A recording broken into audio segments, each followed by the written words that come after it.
राष्ट्रिय परीक्षा बोर्ड प्रशासन सहायक पदका लागि प्रथम पत्रका लागि सोधिने प्रश्नोत्तरहरूको साथमा उपस्थित भइसकेको छु। प्रश्नोत्तरको साथमा सुरुवात गरौँ। कपिलवस्तुको शाक्य शासित राज्य। हाल लुम्बिनी प्रदेशको कपिलवस्तु जिल्लामा रहेको तिलौराकोट नै शाक्यहरूको प्राचीन राजधानी रहेको थियो। कक्रुछन्द, कणकमुनि, सिद्धार्थ गौतम लगायतका बुद्धहरूको जन्म यही स्थानमा भएको थियो। उनै सिद्धार्थ गौतम नै बुद्ध धर्मका प्रवर्तक महात्मा गौतम बुद्धको रूपमा परिचित छन्। प्राचीन कपिलवस्तु नगर पञ्चभुजाकर किल्लाको रूपमा बसाइएको नगर थियो। शाक्य शासित राज्य गणराज्यको रूपमा रहेको थियो। त्यसैगरी शासन सञ्चालनार्थ साधारण सभा र भारदारी सभा गरी 2 एकाइहरू थिए।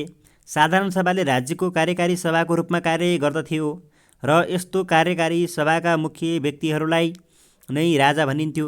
बुद्धको जन्मदाताका कर्मचारी सभाका मुख्य व्यक्ति सुयोधन थिए। कोशल राज्यको आक्रमणमा परेर कपिलवस्तु राज्यको पतन हुन पुगेको थियो। त्यसैगरी मल्लकाल वा मध्यकाल, संक्षिप्तमा मध्यकाल, विक्रम सम्वत 936 देखि नेपाल एकीकरण भएको अवधि 1825 सम्म करिब 900 वर्ष लामो अवधिलाई मध्यकाल भनिन्छ।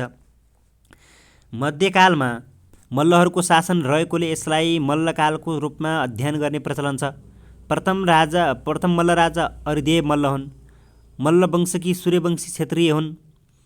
त्यसैगरी यिनीहरू काठमाडौँ प्रवेश गर्नुअघि गण्डकी पारी शासन चलाउँथे, जसलाई मल्लपुरी भनिन्थ्यो। मल्लहरूको इष्टदेवी तलेजु भवानी मानिन्छ।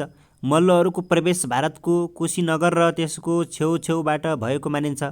न्याय सम्पादन कार्य हिन्दू धर्मग्रन्थमा आधारित सञ्चालन हुन्थ्यो। सामान्य किसिमका मुद्दाहरूको छिनोफानो पञ्चकहरीले गर्दथ्यो। मल्ल उपाधि धारण गर्ने प्रथम व्यक्ति अरिदेव भएको मानिन्छ। मल्लकालमा नेपालको राजधानी भादगाउँ थियो। मल्ल राजाहरू युथ निम्बहम र त्रिपुर दरबारमा बसी शासन चलाउने गर्दथे। यस 100 मल्लको पालमा नेपालको सिमाना पूर्व सिक्किम, पश्चिममा गोर्खा, उत्तरमा कुती र केरुङ र दक्षिणमा बिहारसम्म रहेको मानिन्छ। 100 मल्लले आफ्नो शासनको उत्तरार्धमा काठमाडौँ उपत्यकालाई 3 वटा राज्यहरूमा विभाजित गरेका थिए। कान्तिपुर हालको काठमाडौँका प्रथम राजा रत्नमल्ल हुन् भने अन्तिम मल्ल राजा जयप्रकाश मल्ल हुन्। भादगाउँ हालको भक्तपुरका प्रथम राजा राय मल्ल र अन्तिम राजा रणजित मल्ल हुन्। पाटन हालको ललितपुरका प्रथम राजा रणमल्ल र अन्तिम राजा तेज नरसिंह मल्ल हुन्। यस अवधिमा गोर्खामा शाहवंश, पाल्पामा सेनवंश, कर्णाली क्षेत्रमा चाहिँ खस मल्लवंशी, सिम्रणगढमा कर्नाट वंश शासनका थिए। यस काललाई कला संस्कृतिको विकासका दृष्टिले स्वर्णकाल मानिन्छ। राजतन्त्रात्मक शासन व्यवस्था रहेको थियो। राजालाई नै शासनको सर्वोच्च स्थानमा राखिएको थियो। राजाहरूले लिने पदवी नेपालेश्वर, राजेन्द्र, विद्यापारङ्गत, कविन्द्र आदि थिए। केन्द्रमा 1 जना चौतारा सहित 5 जनाको मन्त्री परिषद रहने व्यवस्था गरिएको थियो। नीति नियमको निर्माण र न्याय सम्पादनको काममा ब्राह्मणहरू सम्मिलित हुन्थे। जातीय संरचनाका आधारमा ब्राह्मण पहिलो, क्षेत्री दोस्रो, वैश्य तेस्रो, शूद्र चौथो स्थानमा रहेका। न्याय समुदायमा हुने बेल विवाहलाई यही भनिन्छ। यस कालमा हिन्दू शिक्षा भन्दा पनि बौद्ध शिक्षाले प्राथमिकता पाएको थियो। नेवारी र मैथिली भाषा बढी लोकप्रिय थियो। यस कालमा जनताको आय स्रोत कृषि नै थियो। नेपालमा बनेका ढलौटका मूर्तिहरू तिब्बत र चीनतर्फ निर्यात हुन्थे। भूमिलाई राजक्षेत्र, जागिर, बिर्ता र गुठी 4 भागमा विभाजन गरिन्थ्यो। राजक्षेत्र, जागिर, त्यसपछि बिर्ता र गुठी गरी 4 भागमा विभाजन गरिन्थ्यो भूमिलाई। सुकी, मोहर, कवल, महेन्द्र मल्ली, त्यसैगरी श्रीप्रताप नामका मुद्राहरू प्रचलनमा थिए। मल्लकालीन केही पद तथा निकायहरू: ढल्पा, कुलो, नहर आदिको रेखदेख गर्ने अड्डा। द्वारे, गाउँको झैझगडा हेर्ने। प्रधान, टोल हेर्ने। खरदार, देशभरिको भ्रमण गरी न्याय दिने। दुरोबारिक, स्थानीय स्तरमा छिनोफानो गर्न नसकिएका मुद्दाहरू राजा वा राजदरबारमा पुर्याउने मध्यम। पञ्च समुच्चय, सानातिना झैझगडा हेर्ने स्थानीय बुढापाका। विषम, विषय चाहिँ जिल्ला। यो थकाली पञ्चहरूको मुख्य व्यक्ति भारद्वारी सभा राजसभा, राजोपाध्याय राजगुरु, उमारा सैनिक, कोटनायक किल्ला रक्षक, छरिदार दौडाहा टोलीको अध्यक्ष, भण्डारनायक राजाको भण्डार हेर्ने, ट्याक्सरी सिक्का छाप्ने चरीदार, अनुसन्धान अधिकृत, कोतवाल शान्ति सुरक्षा। केही मल्लवंशी राजाहरू। अरिमल्ल जन्म विक्रम सम्वत 1210 भएको हो। राजा भएको मिति 2 विक्रम सम्वत 1257 विक्रम सम्वत 1273 करिब 15 वर्षसम्म शासन गरेका अरिमल्लले। त्यसैगरी कुस्ती खेलिरहेकै बेला पुत्र प्राप्त भएकोले आफ्नो र छोराको नामको पछाडि मल्ल लेख्न थालेका। मल्ल उपाधि धारण गर्ने प्रथम व्यक्ति, मल्ल वंशकै प्रथम राजा अभय मल्ल। अभय मल्ललाई सम्झदा पशुपतिमा महास्नान, कलश पूजा, भूकम्पमा परि मर्ने राजा अभय मल्ल। अरिदेवका छोरा विक्रम सम्वत 1274 देखि राजा बनेका, करिब 38 वर्ष शासन गरेका, पशुपतिमा महास्नान गराउने राजा, कलश पूजा गर्ने चलन चलाएका, विक्रम सम्वत 1310 को भूकम्पमा परि मृत्यु हुने राजा अभय मल्ल हुन्। जयस्थिति मल्ल। जयस्थिति मल्ल कर्नाट वंशी राजा हुन्। हरिसिंह देवका छोरा जगत सिंहको विवाह मल्ल राजकुमारी नायक देवीसँग भएको थियो। उनीहरूबाट राजलभ देवीको जन्म भएको थियो र जसको विवाह जयस्थिति मल्लसँग भएको थियो। नेपालकै इतिहासमा समाज सुधारक राजा भनी चिनिने राजा जयस्थिति मल्ल हुन्। जन्म मृत्यु र विवाहमा निश्चित नियम तोक्ने राजा को हुन्? जयस्थिति मल्ल। समाज सुधारका लागि भारतमा रघुनाथ झा, रामनाथ झा, कीर्तिनाथ झा उपाध्याय, महेनाथ भट्ट आदि विद्वान झिकाई मनुस्मृति र वर्णमालामा आधारित समाजको स्थापना गरेका।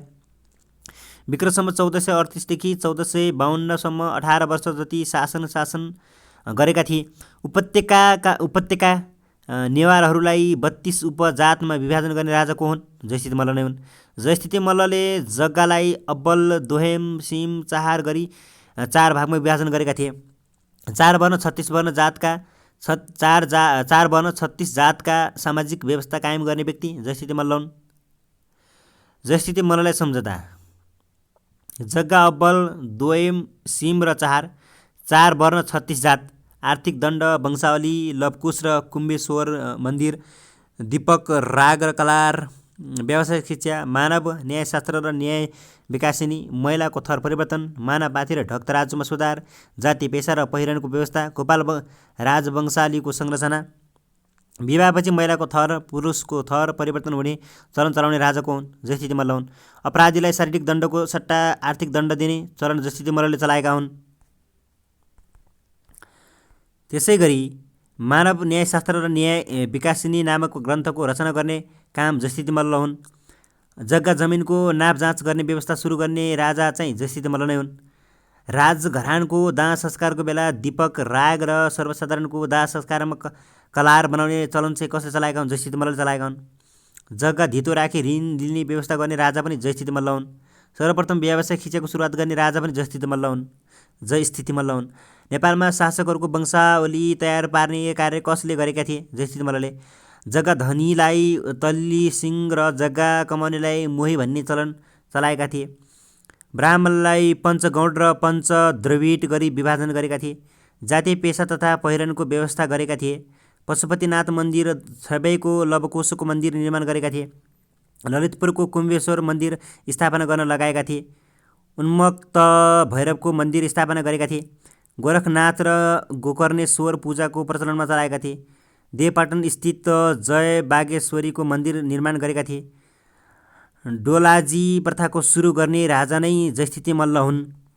एक्छे मल्ल। एक्छे मल्ललाई सम्झदा पशुपतिमा भट्ट पुजारी, दत्तात्रेयको मन्दिर, एक्छे वरिपरि मन्दिरको निर्माण, भीमनाथ मन्दिरको निर्माण, एकीकृत उपत्यकाको विभाजन, नेपाल मण्डलेश्वर, विक्रम सम्वत 1485 देखि 1538 सम्म 53 वर्ष शासन गरे। एक्छे मल्ल ज्योति मल्लका छोरा थिए।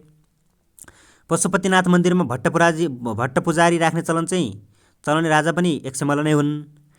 दत्तात्रेय मन्दिरको निर्माण गर्ने राजा को हुन्? एक्छे मल्ल। भक्तपुरलाई पर्खालले घेर्ने राजा को हुन्? एक्छे मल्ल। नेपाल मण्डलेश्वर उपाधि लिने राजा को हुन्? एक्छे मल्ल। भीमनाथ लोकेश्वरको मूर्ति स्थापना गर्ने राजा को हुन्? यक्षमल्ल।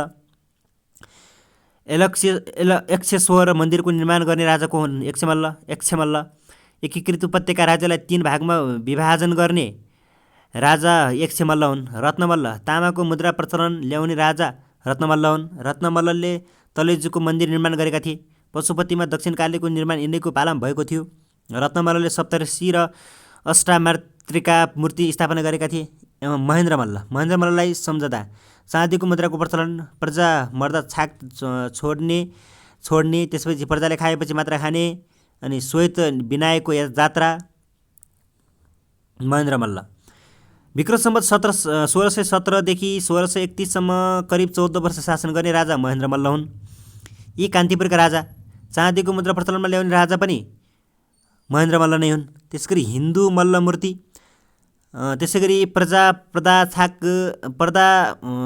मर्दा छाक छोड्ने राजा को हुन्? महेन्द्रमल्ल नै हुन्। महेन्द्रमल्ली मुद्रा निकाल्ने राजा महेन्द्रमल्ल नै हुन्।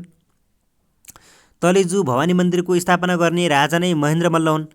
श्वेत विनायक जात्राको प्रचलन चलाउने राजाको हुन्? महेन्द्रमल्ल नै हुन्। प्रजाको घरमा धुवाँ नआएसम्म नखाई बस्ने राजाको हुन्? महेन्द्रमल्ल। महेन्द्रमल्लले दिल्लीसँग सम्झौता गरी नेपाल मुद्रासँग भारतीय विनिमय दर निश्चित गरेका थिए। जुवा खेल्नेलाई सर्वप्रथम दण्ड दिने राजा को हुन्? महेन्द्रमल्ल हुन्।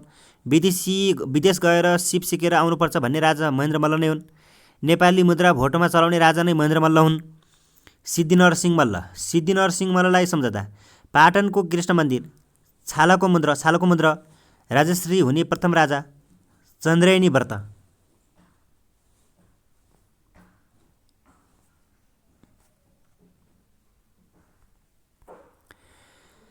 कार्तिक नाच र नरसिंह नाच। राम शाहसँग व्यापारिक सम्बन्ध। सिद्धिनरसिंह मल्लको जन्म विक्रम सम्वत 1678 भएको हो। यिनी पाटनका राजा थिए। सिद्धिनरसिंह मल्ल हरिहर मल्लका छोरा थिए। 11 गजुर भएको पाटनको कृष्ण मन्दिर विक्रम सम्वत 1693 निर्माण गरेका थिए। पाटनको कृष्ण मन्दिर शिखर शैलीमा निर्माण गरिएको छ।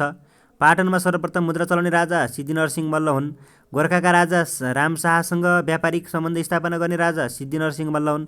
चन्द्रायण व्रत बसी गर्मीमा पञ्चाङ्गिनी ताप्ने र जाडोमा चिसो ढुङ्गामा बसी तपस्या गर्ने राजा। कार्तिक नाच र नरसिंह नाचको प्रचलनमा चलाएका थिए। राजकाज छोरालाई सुम्पेर धर्मकर्ममा लाग्ने राजा सिद्धिनरसिंह मल्ल हुन्। सिद्धिनरसिंह मल्लका छोरा श्रीनिवास मल्ल हुन्। राजर्षि हुने प्रथम राजाको रूपमा चिनिन्छ। छालाको मुद्रा प्रचलनमा ल्याउने राजा सिद्धिनरसिंह मल्ल हुन्। सिद्धिनरसिंह मल्लको निधन विक्रम सम्वत 1732 भारतको काशीमा भएको थियो।